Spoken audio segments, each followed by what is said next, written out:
Mark, isn't it amazing that Wendy Carlos's music for The Shining was never top 40? It's the feel-good song of the year. Yeah, I agree. It is.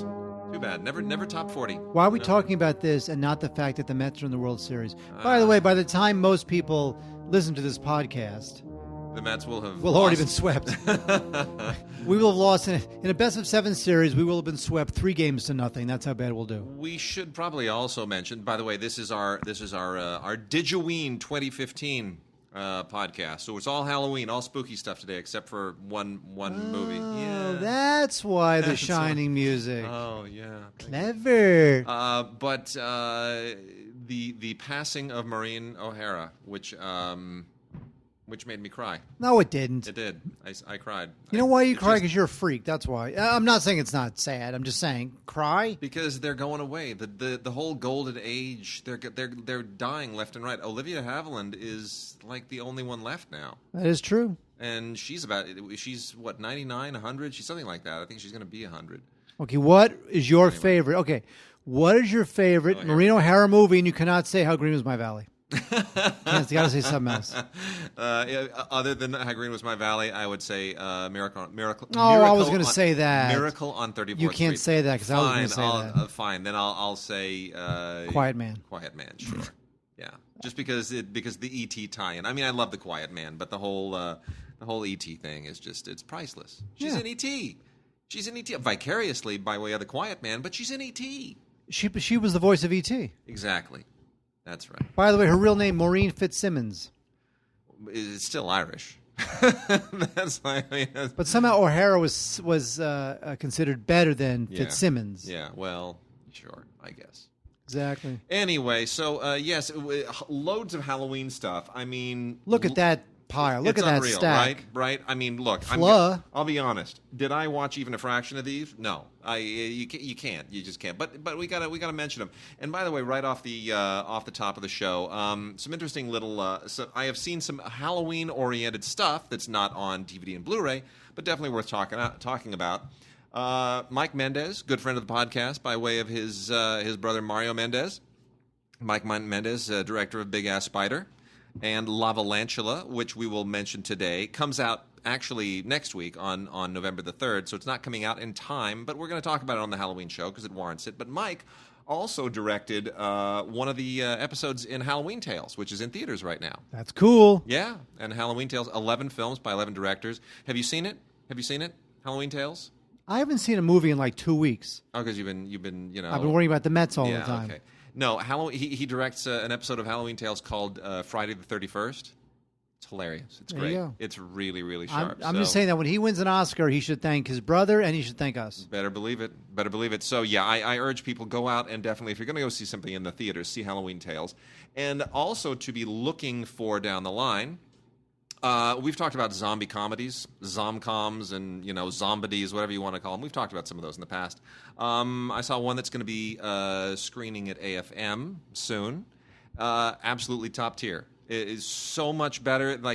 We sort of enjoyed Zombievers in a roundabout way, but Night of the Living Deb, Mark, Deb, D-E-B, as in short for Debbie. Now, I liked Zombieland with Woody Harrelson. You are going to love Night of the Living Dead. Dry, very dry sense of humor, very funny. When did you see this? I saw this last week. Okay. Yeah, saw it last week. Very, very funny, and definitely worth catching. It is. It's my sense of humor. It's totally my sense of humor. I mean, it's a romantic comedy. Two people, who just meet cute, right? And then everybody around them starts turning into a zombie after this meet cute. And you eventually find out, what transpired and what's causing it. But it is just gut-bustingly hilarious. I put it right up there with Shaun of the Dead. I like Shaun of the Dead. I do. I put it right up there with Shaun of the Dead. I like all the Edgar Wright, that whole trilogy. Yep. So their Cornholio trilogy, whatever he calls it.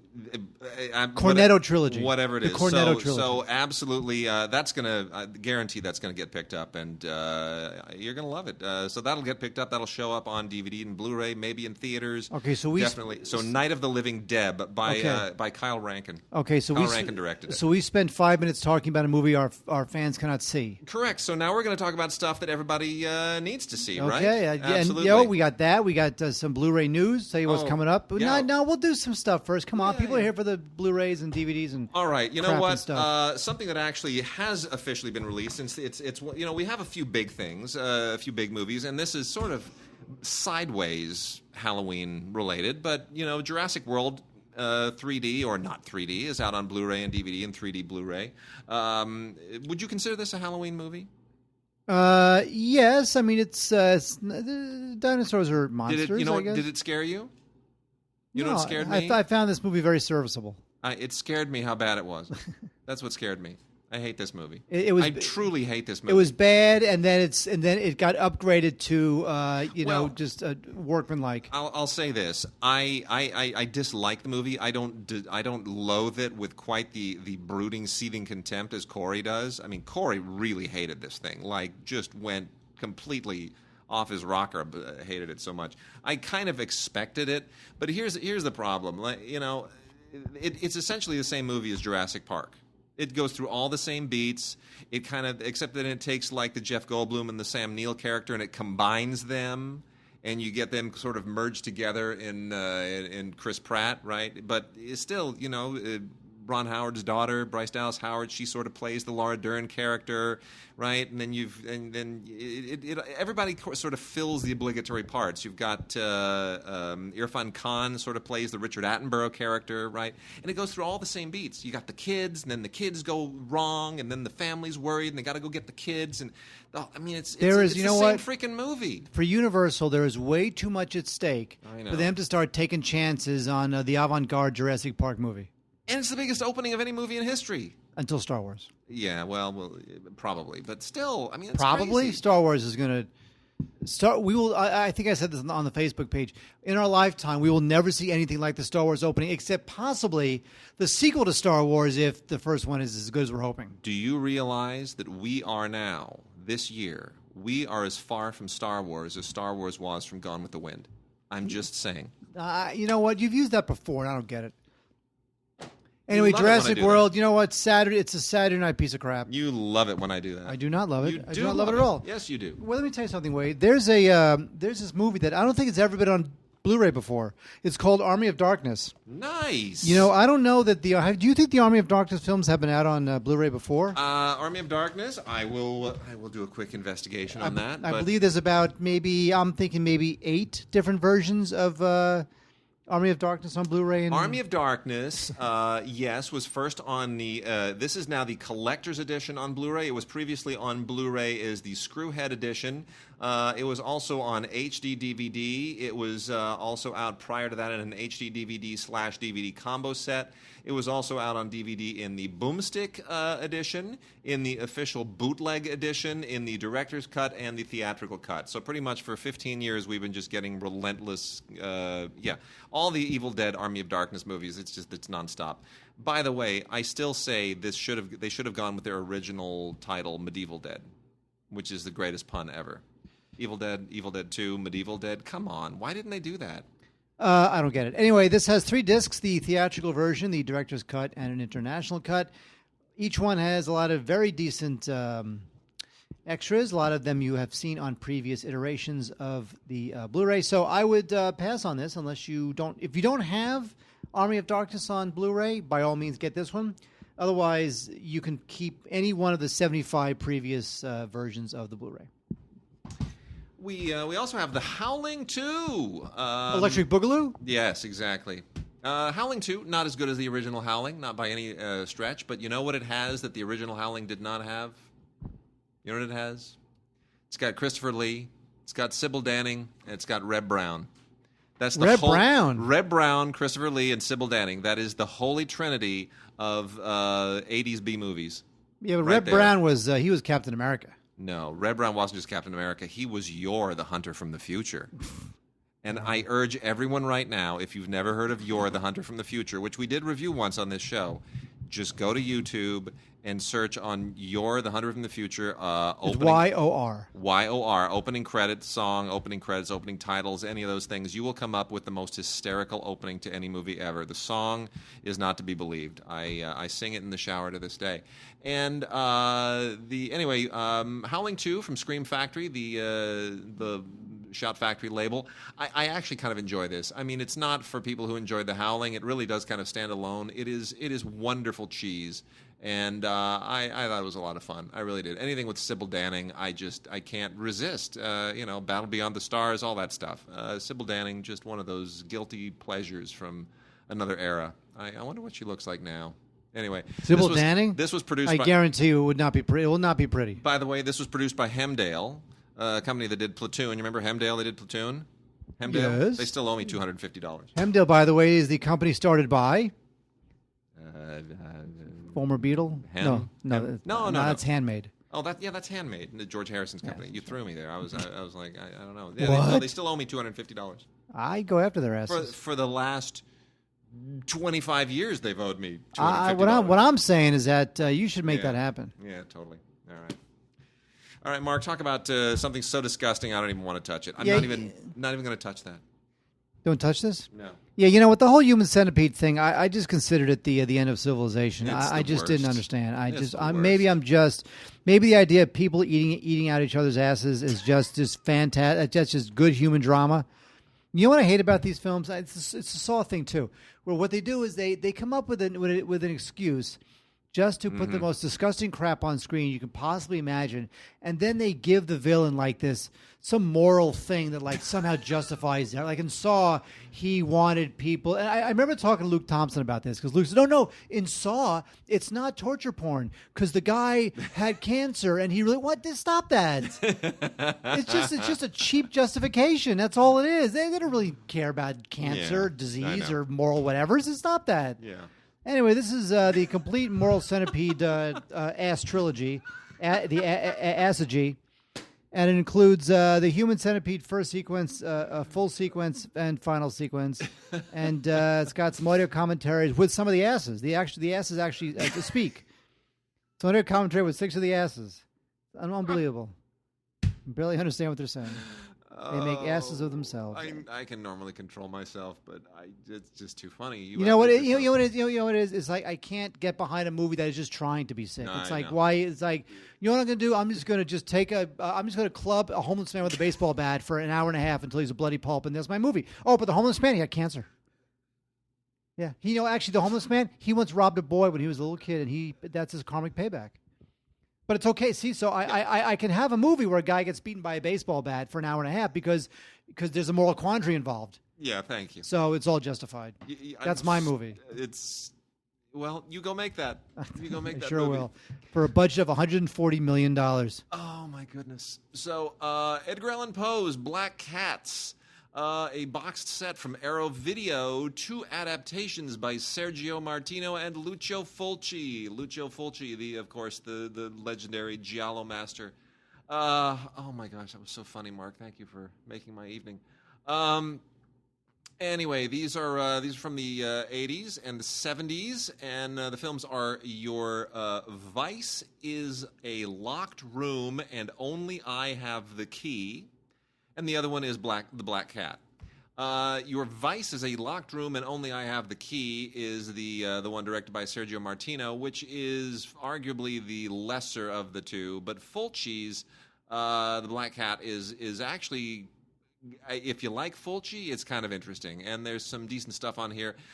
Chris Alexander, the editor of Fangoria magazine, does an audio commentary that's actually quite smart and very good. So I applaud him for that, even if I'm not a huge fan of the film. But I do have a certain respect for the film after listening to the commentary. And lots of great location stuff in here. The original locations for the film, and then there's an interview with Dagmar Lysander, an actress in the film, and a whole bunch of other fun stuff. So this is a nice box set from Arrow that includes a little booklet and two Blu-rays. It's if you know the story, it's pretty cool. And then we've got a bunch here from Twilight Time. Now, I'm only going to mention one of these that has nothing to do with Halloween because it's just part of the Twilight Time releases for this month. But it's Devil in a Blue Dress, which is a really good film, by the way. It is a good film. It's a really good film. Carl Franklin just directs the hell out of this movie. And it is essentially a noir based, Walter Mosley is famed for sort of being the black Dashiell Hammett or any of those hard-boiled pulp guys. He's very much the modern version of that, except it all takes place sort of in black communities of like the 30s and 40s and stuff like that. And Denzel Washington he just kills it in here as Easy Rawlins, who is sort of the black Sam Spade. And I agree. Good stuff. This is a terrific film. It is beautifully written, beautifully directed, really sharp. Just feels old-fashioned noir right to its bones. Great cast. And if you didn't know, yes, Jennifer Beals is in this, and Tom Sizemore before he went, full B movie. Elmer Bernstein wrote a great score to this thing, which you get in an isolated score track. And Don Cheadle. This was Don Cheadle's big breakthrough. Yeah. John Cheadle was a nobody until he played Mouse in this thing, and he is so funny, and he is so sharp, and he is so brilliant, and he's just wonderful. So his screen test is part of the extras here. And by the way, you got to go to screenarchives.com to get any of the Twilight Time stuff. But this is a great movie. So it's not a Halloween theme, but it's a really great film, and I'm thrilled that it's out. Here's the other good stuff that you can get at screenarchives.com thanks to Twilight Time this month. Strange Invaders. Absolutely fantastic UFO invasion B-movie throwback by Michael Laughlin. A load of fun from 1983. This thing is just a blast. It's a total blast.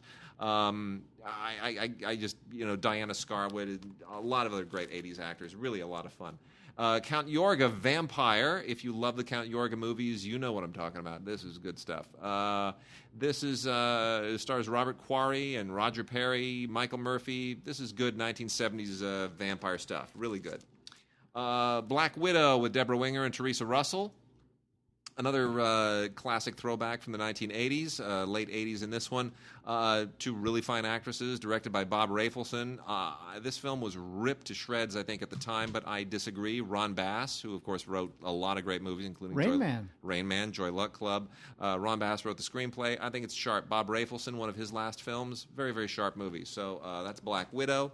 We got John Carpenter's Vampires, which is not top flight John Carpenter, but certainly decent. This is 1998.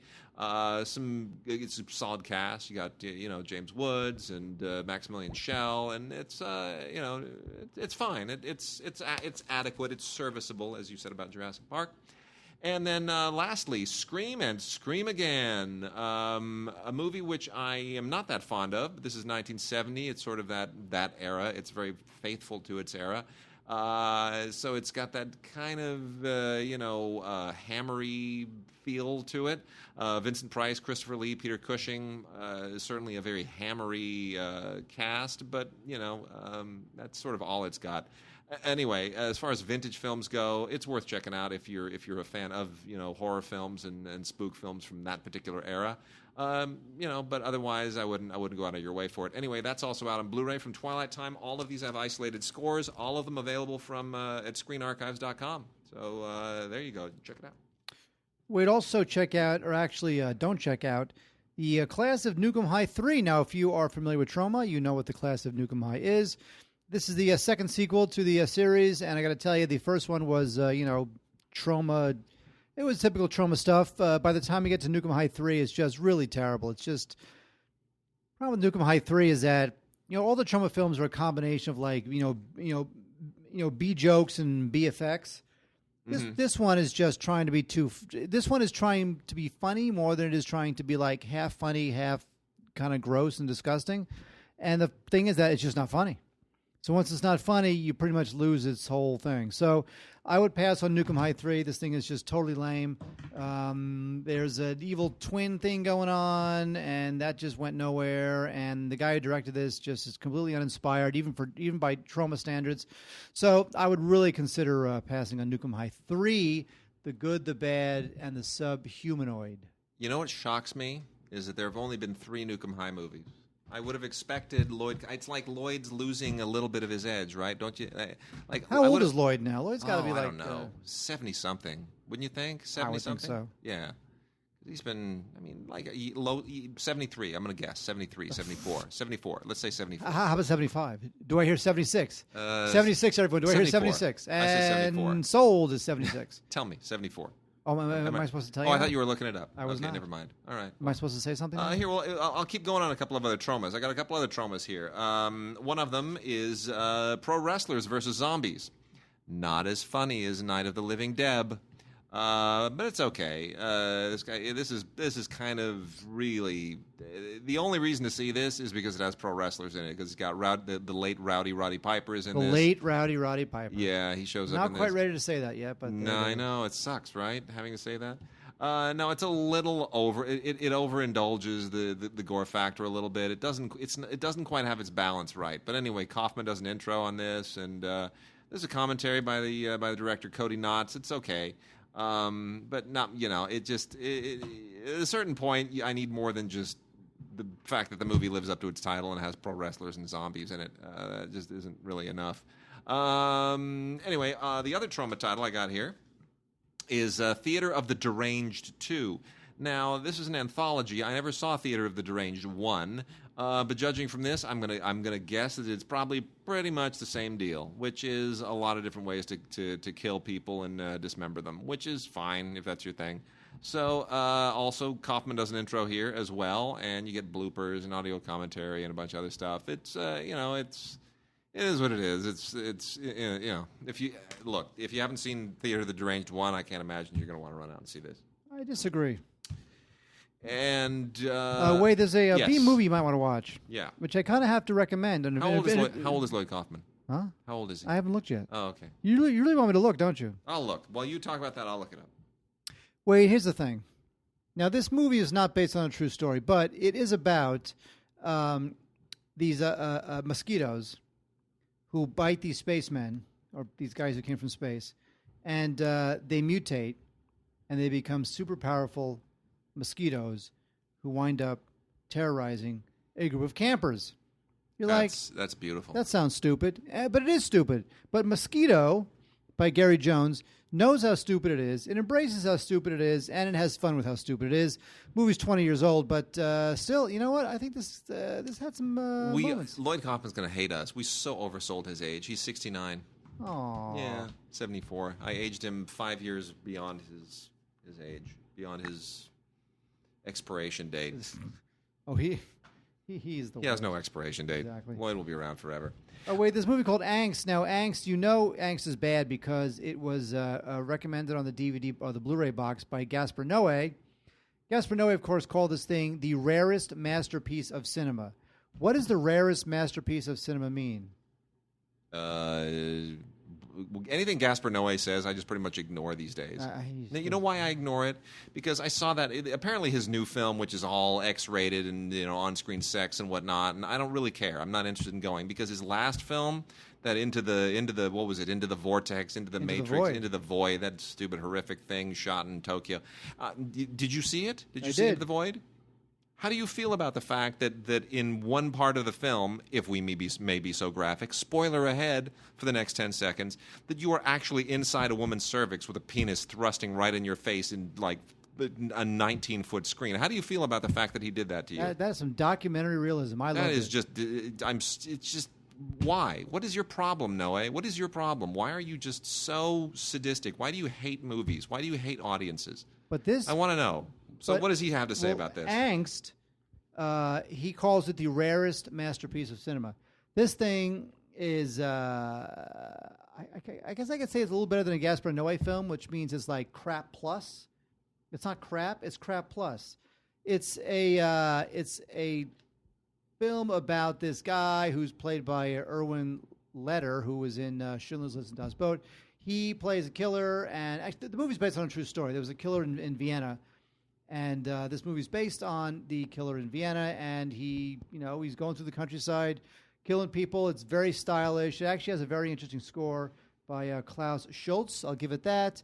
Otherwise, this thing was a big hit in its home country, but it went nowhere here because it's kind of a dime a dozen, these sorts of movies here. But it's got a new to high definition transfer, which for a movie that came out in 1983 looks very good.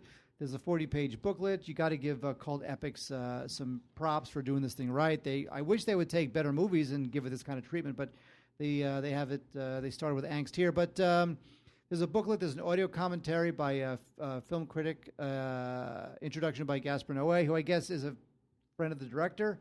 But otherwise, this thing is a classic in its home country. But for us, it's like it's lame. A lot of first-person stuff too, which really annoyed me. You know, Bruno Mattei is a kind of modern giallo director that I'm not fond of. He passed away some years ago, and this is one of his last films. It's called The Jail, The Women's Hell. This is from Intervision, and you know, I can't. I guess if the name Bruno Mattei means anything, if he's one of those horror auteurs, it means something to you, then just knock yourself out. But honestly, this is just, it's like what Mark was saying. It's like, let's just see how unbelievably horrific and vile and degrading we can be over the course of 98 minutes. And good times. This is not scary to me. It's just gross. It's, you know, I'm a fan of women's prison movies because, you know, all that stuff that Jonathan Demme used to write for Corman back in the day. That's all fun, but not here. Domiziano Cristofaro, another Italian director, directed Hyde's Secret Nightmare. This is actually far less nightmarish as a horror film than it is unbelievably explicit. They proudly declare this triple X rated, which you know, I guess if that's your thing for Halloween, but it sort of defeats the purpose of Halloween. I think on a certain level. Still, he as I understand it, Domiziano Cristofaro has a certain following. So again, this is from the 1-7 Movies line at CAV. I'd say knock yourselves out. Wade, we have a lesser film from Wes Craven called Shocker. Yay. You like this movie? The late Wes Craven. Oh, that's fine. But this is one of his lesser efforts, as far as I'm concerned, from 1989. Here we got a guy who is he's a criminal being put to death because he's a horrible person. And instead of dying, he becomes like this energy thing. I don't know. It's like he's like a supervillain kind of a guy. And the only one who can defeat this energy villain is this this young athlete. And they fight each other by going in and out of TV programs. Yeah, you kind of have to see it. There's a little bit of commentary in there, which I kind of like. But ultimately, I think this is like lesser Craven. But I got to say, Scream Factory, as usual, they knock it out of the park Blu-ray wise. It's got an audio commentary with Wes Craven, another audio commentary with the DP and the producer and the composer. So it's a good. Good Blu-ray for a lesser Craven film called Shocker. Also, we have a film that I actually, you know what? I don't like giallo films. We just talked about giallo films, but I kind of like this film called The Editor because it was a kind of a fun little homage to giallo films. This is from 2014. In this movie, there is an editor, and where he has wooden fingers. Ooh. Yes. That's so, like he's like, ooh, that's interesting. He got into this horrible accident, and he's got 4 wooden fingers. So because he has 4 wooden fingers, he is now reduced to editing Italian horror films, otherwise known as giallo films. And when one of the actors from the movie he's cutting is killed, he's the prime suspect. And I won't tell you anymore because I kind of like The Editor. I think that there's a bunch of inside jokery going on. So if you understand the giallo genre and you understand its tropes and its cliches, you might get a little bit more out of the film. But I thought this thing was kind of fun. It's horror geeks will enjoy it. It's very festival-ish, very like slam dance, kind of like underground festival kind of a thing. Yeah. And I kind of liked it. It's got an audio commentary, a making of, some deleted scenes. So you know what? If you like giallo films and you got a sense of humor about them, I would check out The Editor. You know how I feel about that? Wow. Thank you. That is insane. I just had to, wait for an opportune moment. You know what Tobe Hooper, you were talking about lesser Wes Craven. Well, this is lesser Tobe Hooper. And I say that because Tobe Hooper basically made one famous film and one really good film. The famous film, obviously, is Texas Chainsaw Massacre, which is not a very good film, but it's legendary. And the good film is, of course, Poltergeist, which is sort of the only decent film he ever made. I know Life Force has a following. I'm sorry. All you Life Force fans, yeah, Lame. Fine, it's okay. Music by Henry Mancini.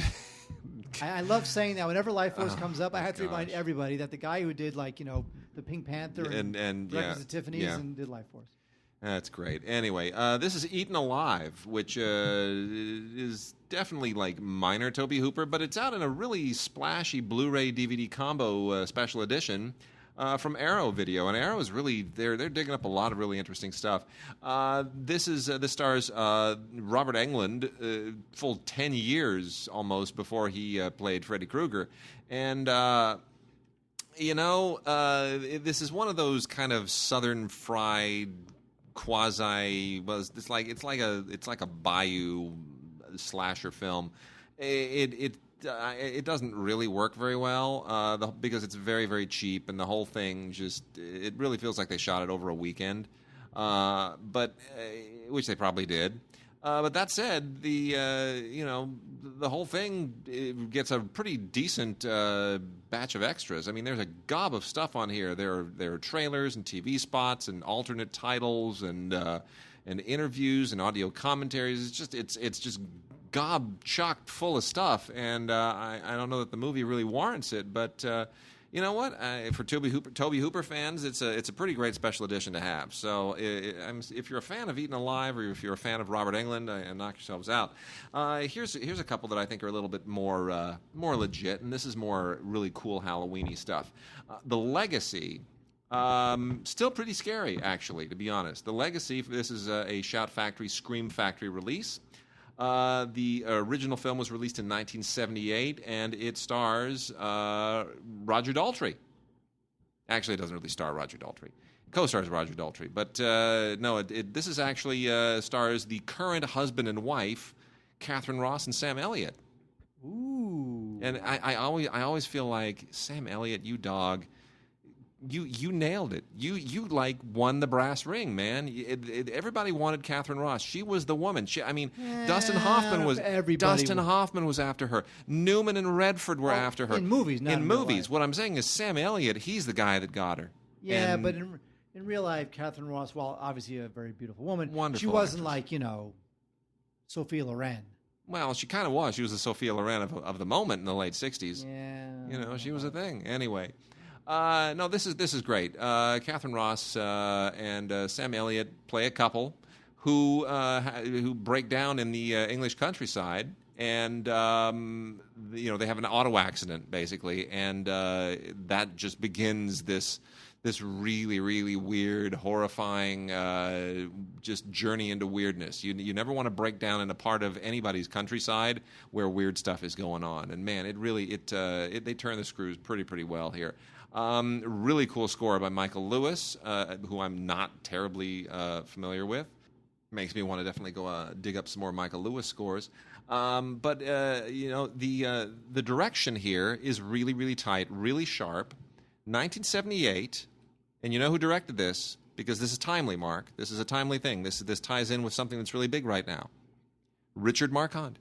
Whoa, that's right. Interesting. The director of Return of the Jedi. Jedi. Yeah, that's right. Richard Marquand, who died soon afterwards. He could still be directing movies, but he. It was a weird choice to direct that movie. I mean, it was like He did. What was it? Eye of the Needle, that thing with Kate Nelligan. Yeah. Donald Sutherland, right? Yeah. Yeah, and that's I think what put him over the top. I don't think Lucas saw the Legacy and said that's my Star Wars guy. But he does. It's really good. He really turns the screws really nicely. It's a sharp little film.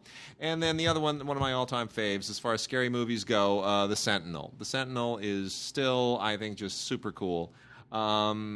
This is also Scream Factory, Shout Factory, 1977.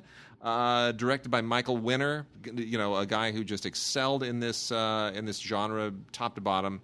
There's a great audio commentary here with Jeffrey Konvitz, who was a writer-producer of the film. Another commentary with Michael Winner, which I think, oddly enough, is kind of less interesting than Jeffrey Konvitz's.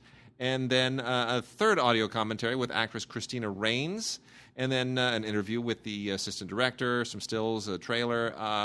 Pretty great movie.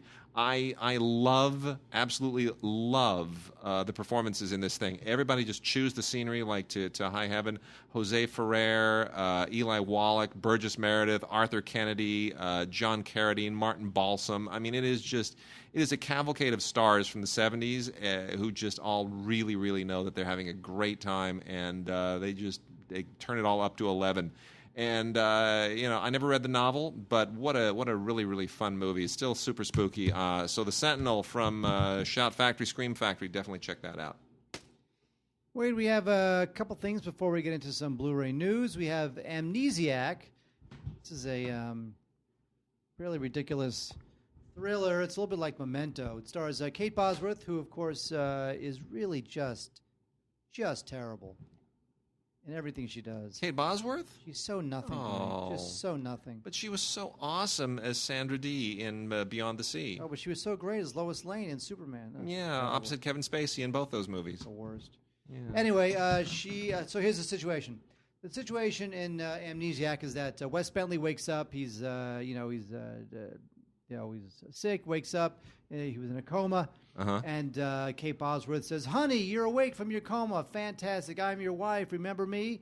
She claims to be his wife. He's not quite sure that she's really his wife, so he starts to investigate on his own. Is she really his wife or not? Oh, no. Very exciting. In fact, this movie is so stylish that nobody in the movie has a name. She plays woman. He plays man. And there's detective, postman, and so forth. And then you know what happens? They all die. That's what happened. Anyway, there's a couple twists and turns here, and of course, it has the usual obligatory twist ending at the very, very end that, completely destroys the hour that came before it. But you know what? This thing is very murky, and I don't like Kate Bosworth, so I just think this thing is really it's kind of a bit of a misfire. We have also a box set, Horror Classics, Volume 1. This is for Hammer Films. The Mummy, which is the best one. Frankenstein Must Be Destroyed from 1970, which is way too late for a Frankenstein film.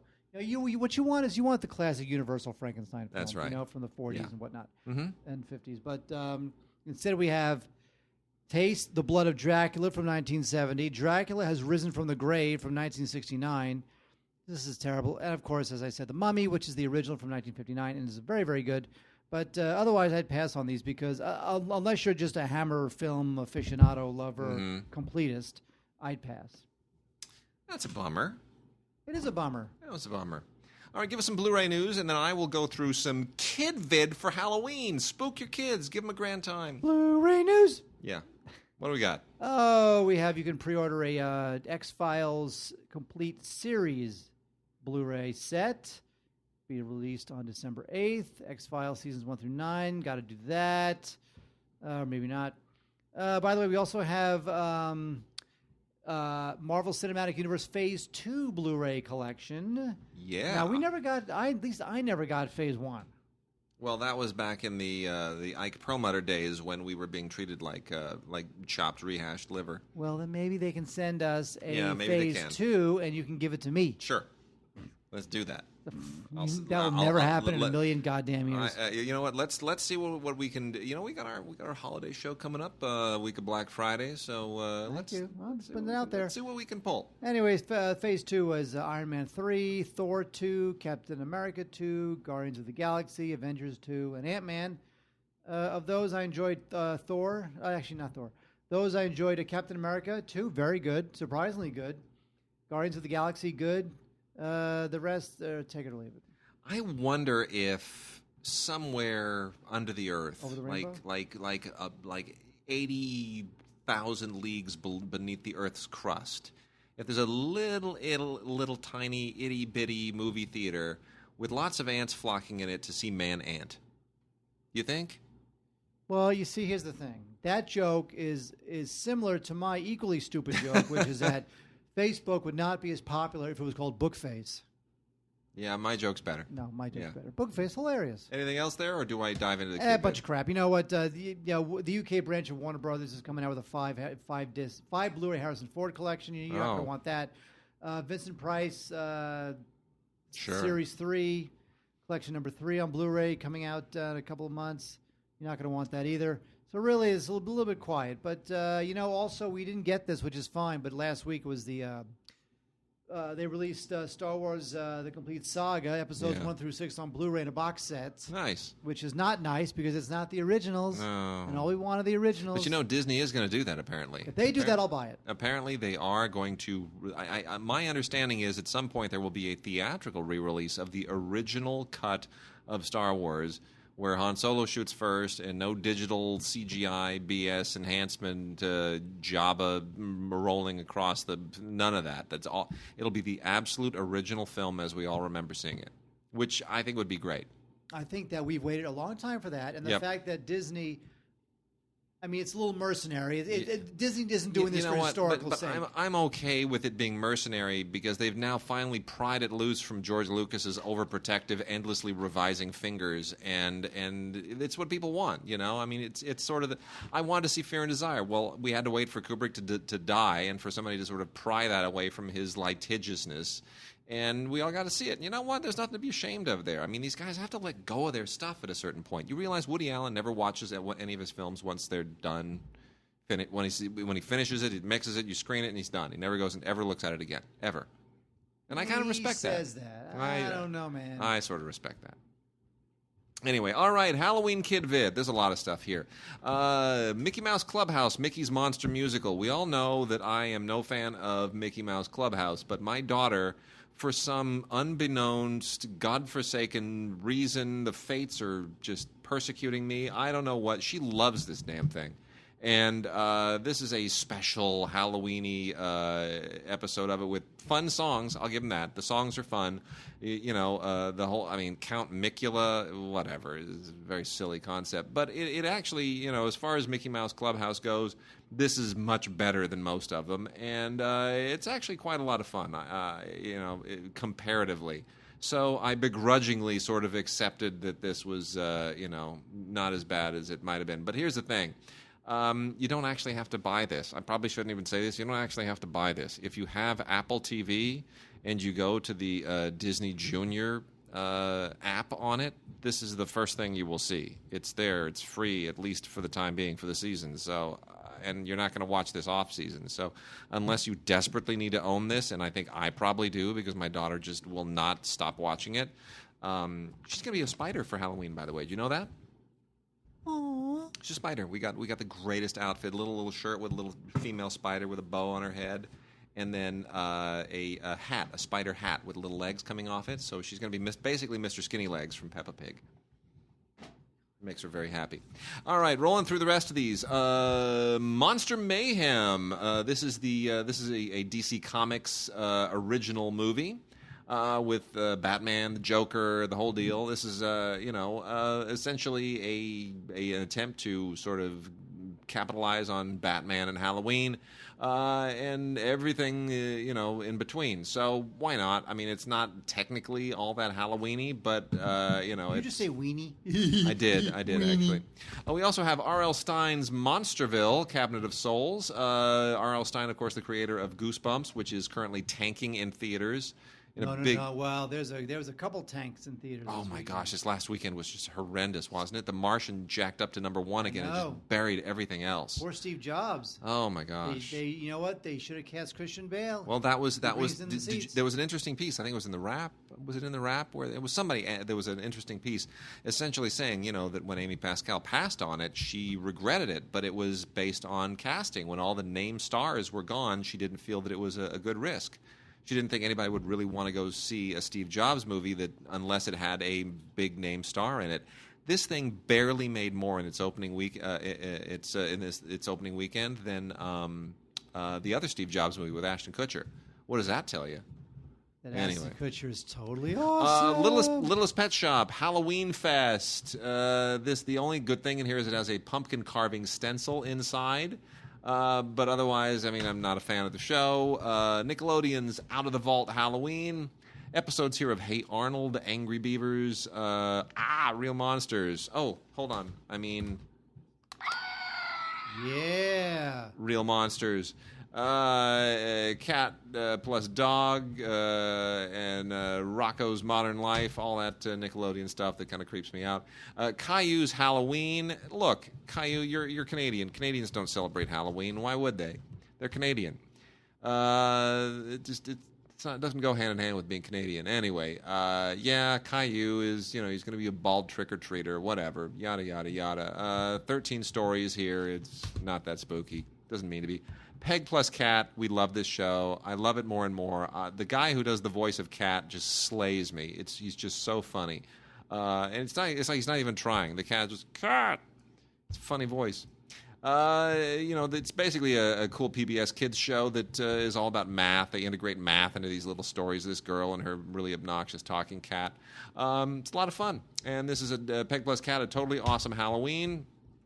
Also PBS Kids is Halloween Fun, Word World Building Readers, which is great if, your kid needs to learn to read, or if you have a podcast co-host who is illiterate and can't read. That's me. Scholastic Storybook Treasures, the classic collection, 20 Halloween stories, terrific, great animation, wonderful stories, including Where the Wild Things Are, which is worth the purchase all by itself. Los Gatos Black on Halloween, Space Case, The Day of the Dead, A Very Brave Witch. Really, it's a lot of fun. 3 hours worth of really, really great Scholastic stuff. I cannot recommend the Care Bears Mystery in Care-a-Lot. This is just shameless. There's nothing Halloween-y about the freaking Care Bears. There is nothing Halloween-y about the Care Bears. Care Bears and Jack-o'-lanterns do not go together. In fact, Care Bears and Wade just don't go together. So I veto the whole thing. Harry and Wade does not go together. It's just bad. And then Power Rangers Trickster Treat. That's kind of shameless as well. Come on, Mark, seriously, look at that. It's just like we just throw a jack-o'-lantern on the cover of anything, and it suddenly becomes officially Halloween. Seriously, Power Ranger holding like a freaking pumpkin. Give me a break. There's four episodes in there. And then this one is actually more appropriately spooky for kids and adults. Monster High. Strangely successful still. Boo York, a Monsterific musical. It comes with on Blu-ray with Ultraviolet, and that's Boo York, like New York? Kinda, sort of, like the Boo York Mets. Does that make sense now? Meet the Mets. Yeah. Read the Mets. There you go.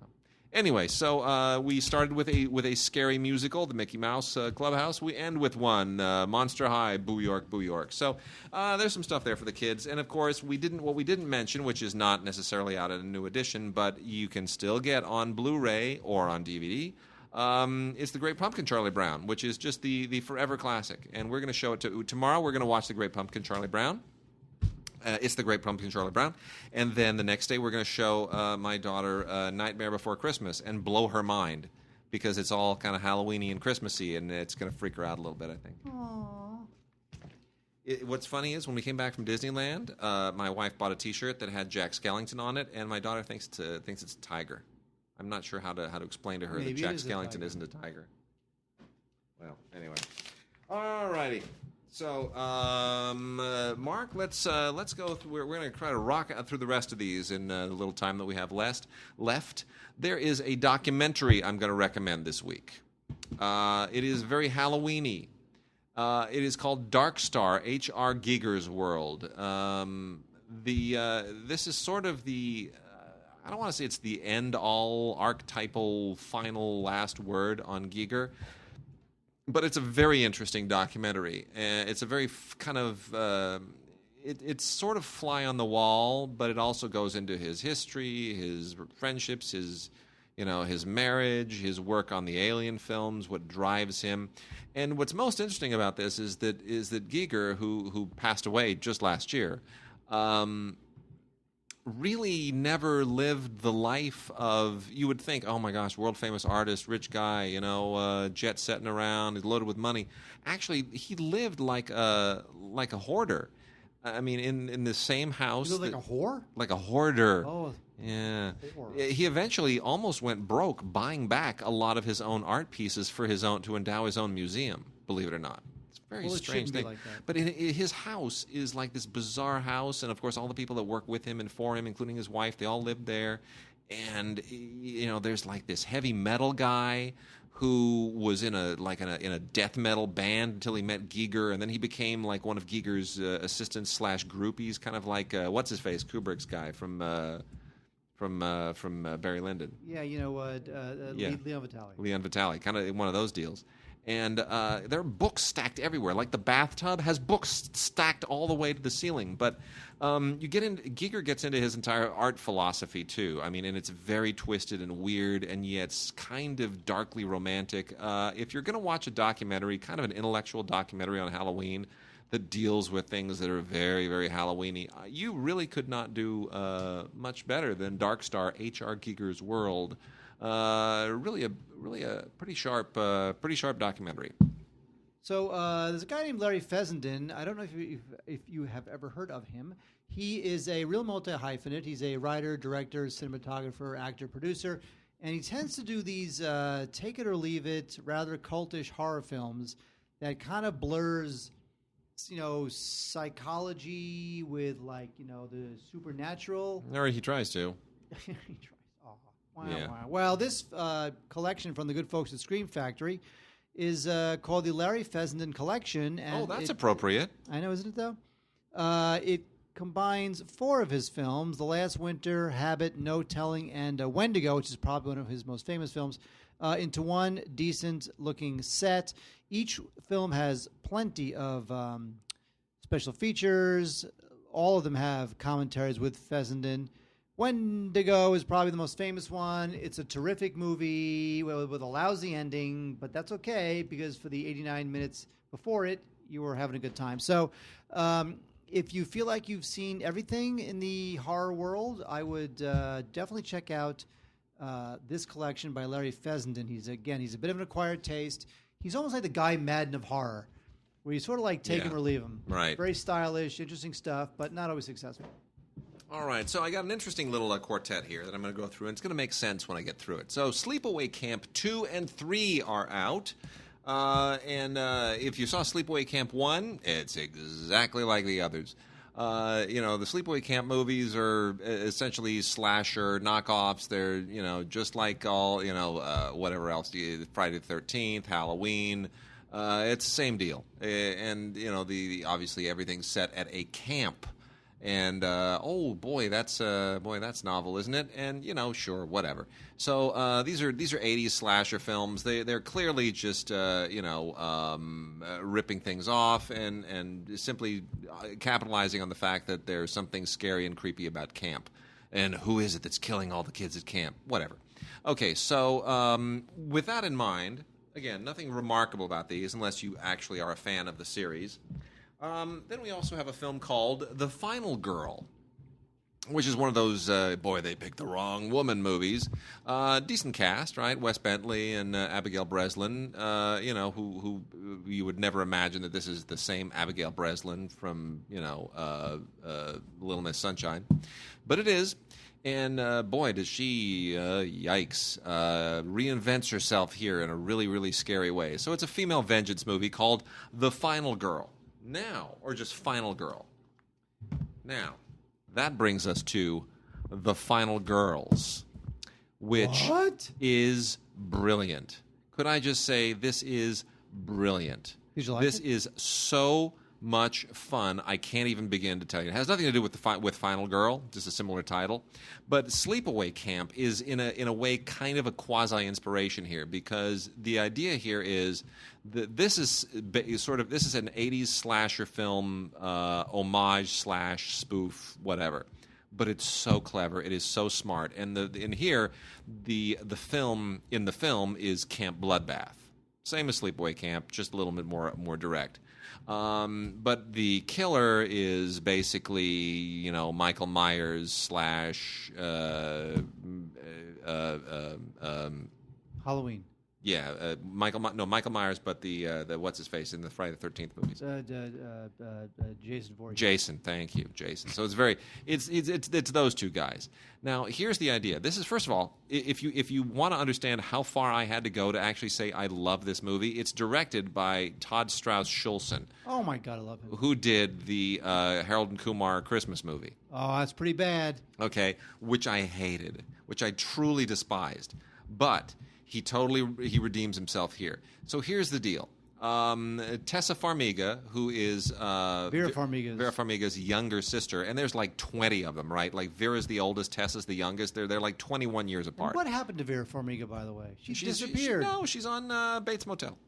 Ugh, lame. She's been doing Bates Motel. She should be winning an Oscar. I know she should. She will. She'll be there again. So anyway, Tessa Farmiga is the daughter of Steve Farmiga. an actress played by Malin Ackerman, who was all the rage in that Camp Bloodbath as a 20-something, but now she sort of can't get any acting and so forth and so on. I won't tell you anything else. All I'll say is that this does kind of a Sherlock Jr.-y thing where she and a bunch of her friends are transported into the movie Camp Bloodbath. Oh, my God.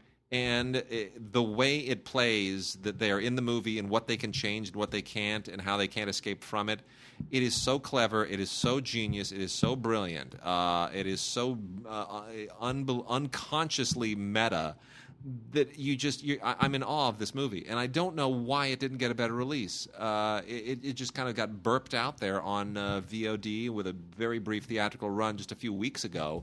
And nobody's really doing anything with it. And now it's on Blu-ray. You've got to see this. And here's the thing: it's produced by Michael London.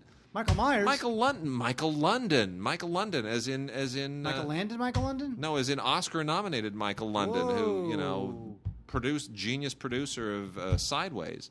So I just don't know what they're. But anyway, The Final Girls is so damn much fun. I can't even tell you. And here's the bummer: it doesn't get released this week. It gets released next week. Comes out on the 3rd. So you can't watch it on Halloween. But please watch it after Halloween. It's great. Absolutely great film. All right. You know what? Let me mention these real quickly, because there's a few others, and we're running out of time, and there's a ton left. So before we got a few minutes left to blast through a whole lot of these. So this is also stuff that's all kind of Halloween related, but we're mentioning it now. But it all comes out next week.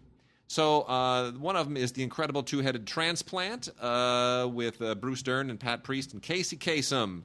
This is a terrible film, but it's hilariously terrible. 1971, an AIP film from the good, the brilliant Sam Arkoff and his whole crew.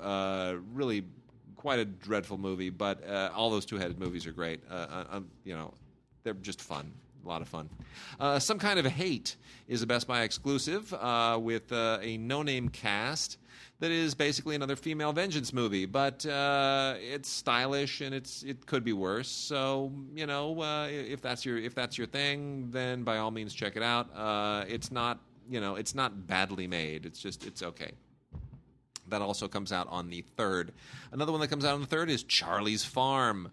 Kind of standard deal. Don't you wander across this house in the middle of nowhere, this little farm in the middle of nowhere, and the wrong guy lives there. And the only thing that makes this interesting is that Kane Hodder plays the baddie. Kane Hodder, like Robert Englund, has made a career out of playing baddies. He, of course, was the original Leatherface in Texas Chainsaw Massacre, and that's kind of all he does is he plays psycho killers.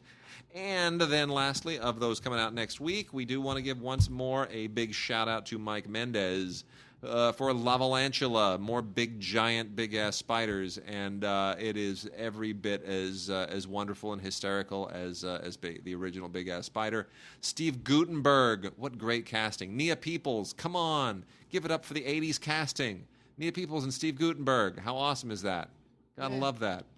It's a lot of fun. It is a lot of fun. It's a lot of fun. So, yay, Lavalantula. Yay, Mike Mendez. Yay, Mike Mendez, Lavalantula. And then, of course, by way of reminder, Halloween Tales is in theaters right now. You can see Mike Mendez's Friday the 31st. All right, I've not seen any of these. I'm just going to tell you that they're around. And then wait, are you going through all those? I'm gonna, I haven't seen half of these either. I'm just going to mention them. All right. We totally ran out of time this week. Can't watch any of this stuff, but it's out there. We got to just make mention of it. All right, we have Awaken with Jason London, Daryl Hannah, Robert Davi, and Vinnie Jones. So if it's Vinnie Jones, Daryl Hannah, and Robert Davi, you already know what you're in for. Basically, it's a group of young kids wake up on a tropical island, and they're caught up in this whole thing with selling body parts. I'm sure it's terrible. Dead Rising Watchtower. It's you guys will be into this because it's based on the worldwide video game phenomenon. So that's what it says in the box. Oh my gosh. Anyway, okay. So Dead Rising Watchtower. If you know about Dead Rising, then maybe you played the game. Then go nuts. It's got an okay cast. Virginia Madsen's in it. Rob Riggle, who's usually pretty funny. I don't know, and Dennis Haysbert's in it for some reason. So there you go. What else? Paranormal Island with Lance Henriksen and Brianna Evigan. I wonder if she's related to who is that guy Evigan who was in Greg Evigan. Greg Evigan. My Two Dads. Yes. BJ and the Bear. Yeah, right. Great. Yeah. Anyway, it's about a bunch of college kids. They take a summer job and they work at a bar in the middle of a lake, and all sorts of crazy stuff happens. Again, did not see this. I'm sure it's terrible. Paranormal Island. We have from the director of Maniac, I Lived. And this stars pretty much nobody you've heard of. Got nothing to say about that. Kevin Sorbo starring in Black Box. Kevin Sorbo, of course, starred in the Hercules or some medieval thing I can't remember. And now there's a mysterious black box, and you open up this black box, and your secret desires might come true. Very exciting. Wonderful. There's Brad Dourif, by the way. Brad Dourif, he should be doing better stuff than this. Not really happy with that. But anyway, Black Box. All right. A bunch of stuff on Blu-ray. This is our last batch of Blu-rays before we dive into just straight DVD stuff. Eli Roth presents. It's always the scary giveaway. The Stranger. Eli Roth had nothing to do with this. He just slapped his name on it, which he's doing a lot these days. He's becoming a presentation credit monopolizer. But anyway, you know what? This is not terrible. So some of the stuff Eli Roth's been slapping his name on has been pretty awful, but by way of just sort of sleazy chillers, this is okay. We've also got We Are Still Here, which is a decent kind of spooky ghost house movie with a decent cast. This is from Dark Sky Films, which is a division of MPI. And, I always like good ghost story movies, so this is pretty scary. Stuff that I've only watched a little bit of. I Spit on Your Grave 3, Vengeance is Mine. It was already stretching it with the first film. The first film's a cult film for a reason, which is it should never be remade, and it should certainly not have any sequels. I Spit on Your Grave 3, completely superfluous and repetitive. There are better films that do the same story. The Exorcism of Molly Hartley. This is the unrated version from 20th Century Fox. Not a great exorcism movie. You watch about 10 minutes of this, you'll be like, okay, I've seen this done 20 times, way better. The Bloodlands, more kind of stalker, slashery stuff. It really doesn't do anything that other movies haven't done much better as well. That's from Magnolia. And then lastly, surprisingly creepy, is Last Shift. This is from Magnet, the genre wing of Magnolia, and this is genuinely really, really chilly and creepy and has some unbelievably horrific imagery in it. And I can't say I really enjoyed that, but boy, I'll tell you, this director, Anthony de Blasi, he's got some skills. So look for this guy to really be bringing it in some future films. There's some really haunting stuff in this thing. Last Shift. Eerie, creepy. Yes. Well, I can keep going. Yeah, I know you will. All right, I'll keep going. Culty stuff. All right, we got some kind of groovy culty stuff here. The Andy Milligan Grindhouse Experience. 3 films here: The Body Beneath, Guru, The Mad Monk, and The Ghastly Ones. Andy Milligan probably means absolutely nothing to most of you, but he's another one of those low-budget horror auteurs. And these are all really, really kind of lowbrow, late 60s, early 70s slasher films. They have a really almost kind of gore-era snuff film feel to them.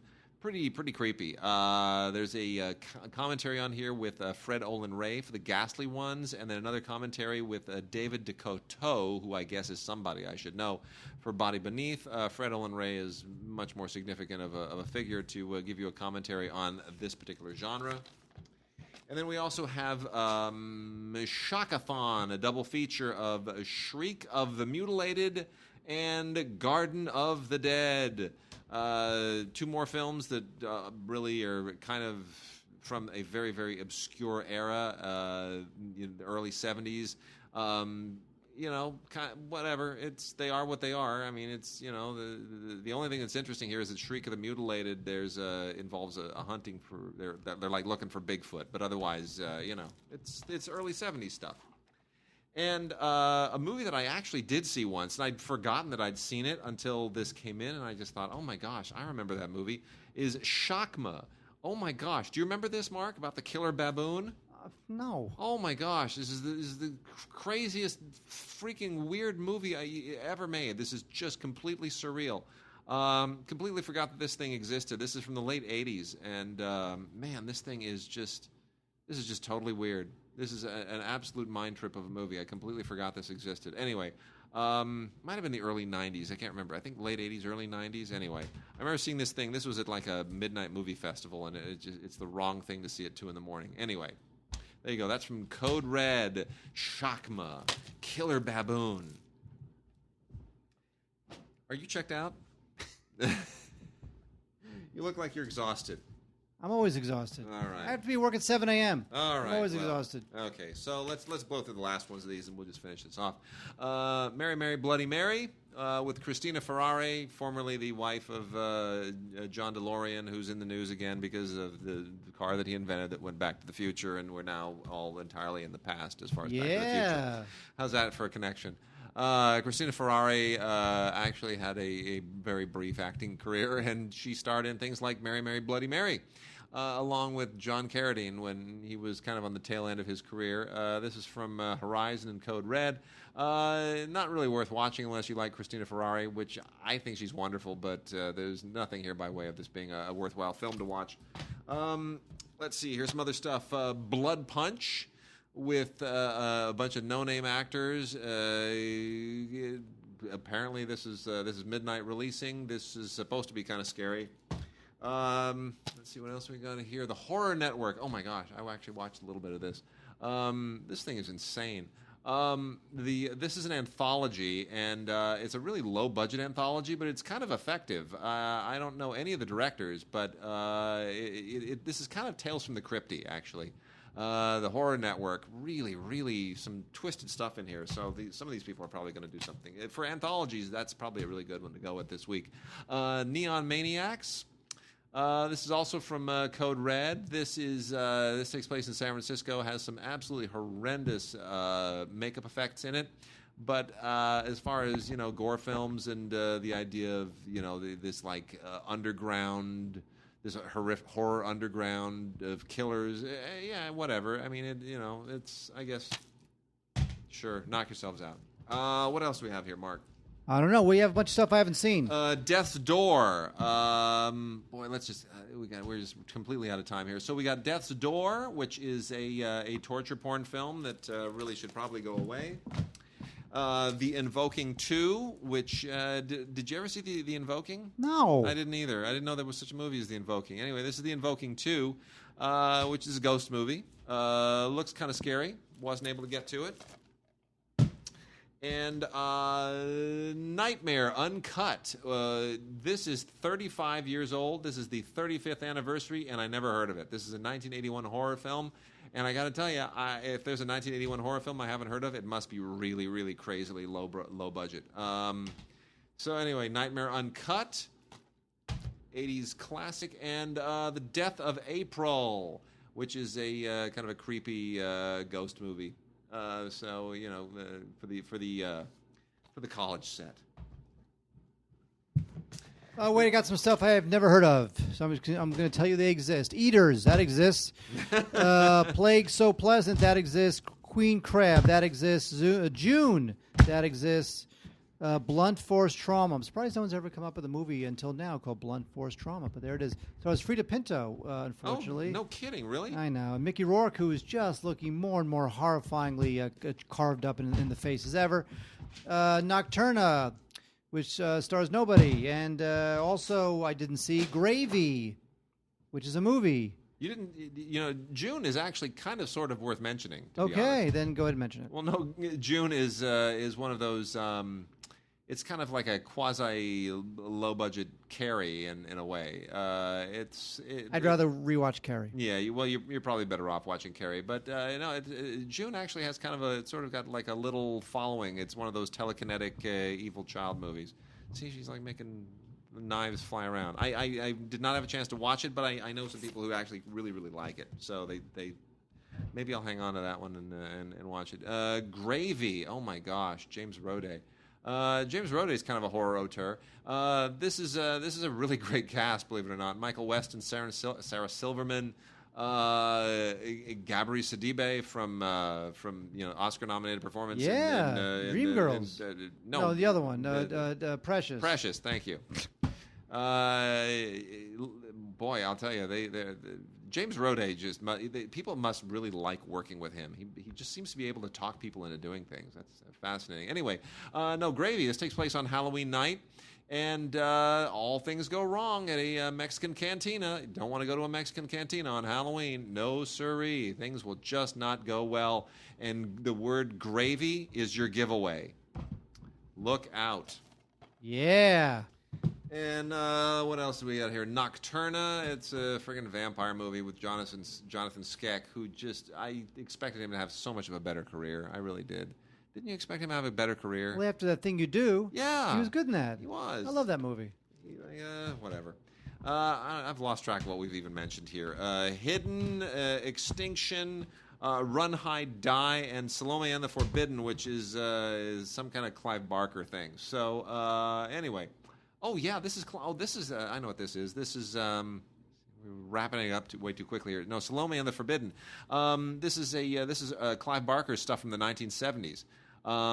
This is definitely worth checking out if you're a Clive Barker fan, because Clive Barker back in the 1970s he made some like student films with some friends of his, and that's what both of these are, Salome and the Forbidden. These are those two films. Each one's about a half an hour long. I have actually seen The Forbidden. Saw it a long time ago. Pretty creepy. Definitely interesting. There you go. Check that out. All right. With that, Mark, we are done. Quickly. We said a lot of stuff, but really not a whole lot of information this week, Wade. So, seriously, if you're going to pick 3 films, I'll give you 3 films to recommend for Halloween to somebody. Well, I guess I would probably have to say Halloween. Really? Well, yeah. Okay, fair enough. Wait, so you would not say Halloween? No, I don't recommend slasher films to anybody. Okay, then how about Silence of the Lambs? Uh-huh. That's a good one, right? Yeah, sure. I'll give you Silence of the Lambs. I will give you Bride of Frankenstein. Okay. And I will give you. I see what you're doing there, and I don't like it. Okay, wait, what? And I'm gonna make you. And I'll give you Rosemary's Baby. There you go. You know what? I'll say Carnival of Souls, Repulsion. Right? That's good. Yeah, Polanski. And The Innocents, the old Jack Clayton film with the whole ghost story based on Henry James. Great film, fantastic. That's really too that's too literary for me. I'm not that bright. Okay, fine. All right.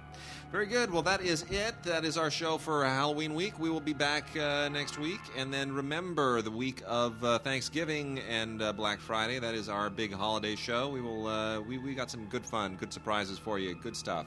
And then we will be off the week after that because we will be in marathon mode for LAFCA voting.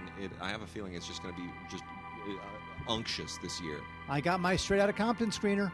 Yeah, I did too. But you realize it's just going to be it's an onslaught. Everything's late this year. It's going to be horrendous. We're going to be watching my eyes are going to be bleeding by the time we're done with this. Anyway. All right. With that, we are out. See you next week.